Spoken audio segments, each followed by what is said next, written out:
When it comes to sport, cricket dominates India. It seems unlikely that football will ever break that hold, but might it one day challenge for the affections of a 1.4 billion strong population? Well, it's not impossible.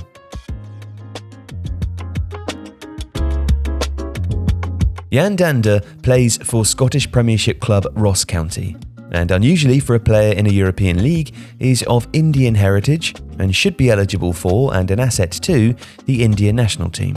But things are complicated. India's laws strictly prohibit dual nationality, and although Dander is an overseas citizen of India, a status that grants people of Indian origin the right to permanent residency in the country, this falls short of full citizenship. Currently, Dander would have to give up his British passport to represent the country, and if he were to do that, India's low FIFA ranking would prevent him from gaining a work permit to play in British football and in some other European leagues. Dander is hopeful of future change, and one day being able to represent India as a dual national. Now, logic would suggest it should not be too hard to find 11 players for a decent team among India's vast population, but this is one reason why India punches below its weight. Despite the men's side winning the Asian Games in 1951 and 1962 and coming fourth at the 56 Summer Olympics, India has never been to a men's or women's World Cup.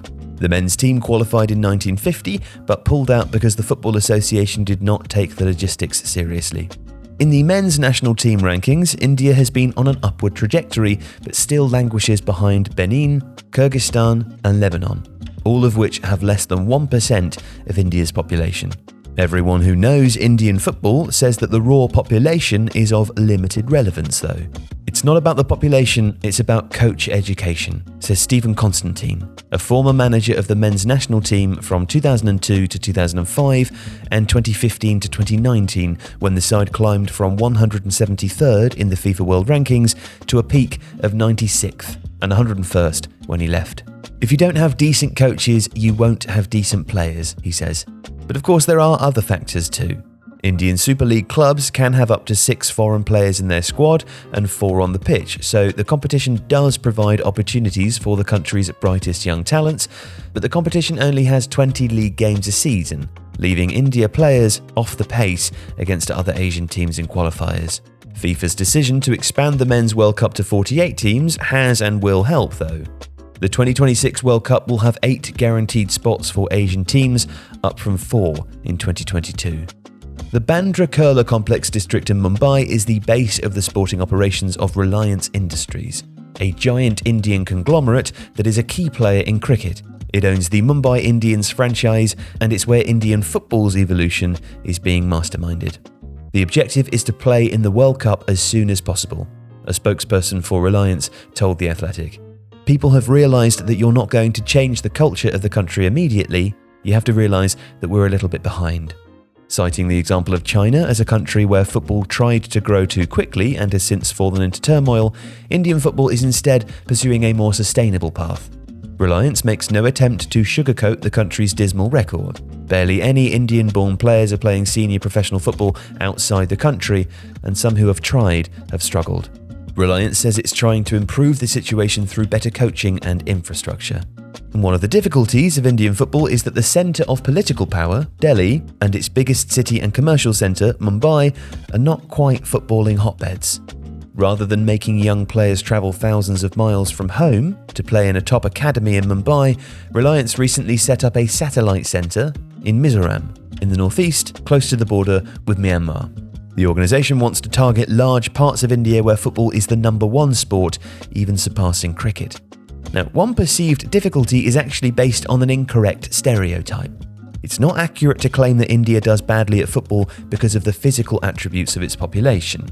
Science magazine, Our World in Data, confirms that Indian men are on average shorter than European countries, but the average Japanese man is also far shorter than a German counterpart.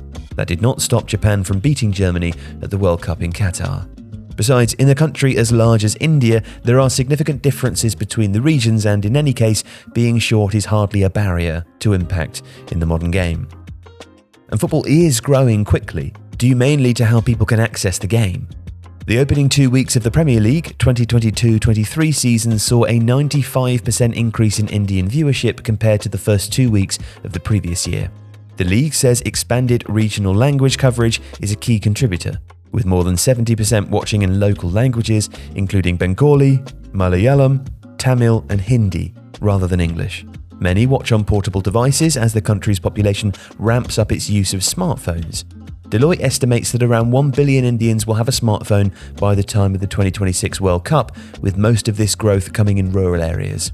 So just as radio and the country's first colour television broadcasts helped power the popularity of cricket when the country unexpectedly won the 1983 World Cup, those tasked with boosting football hope new technology will have the same impact. Indians in rural villages are now watching clips of the Premier League on phones, as well as following transfer gossip and their favourite players on social media. One view is that things are changing quickly, and that football is becoming rooted in culture and in the education system, meaning that it's at least feasible for the country to one day compete at the highest level. At the end of March 2023, India won the Tri-Nation Series mini-tournament by beating Myanmar and Kyrgyzstan in Manipur. It might not be the springboard to World Cup glory, or even a major step towards qualification, but it could be the starting point of a new era. If you like this video, please consider subscribing to the channel.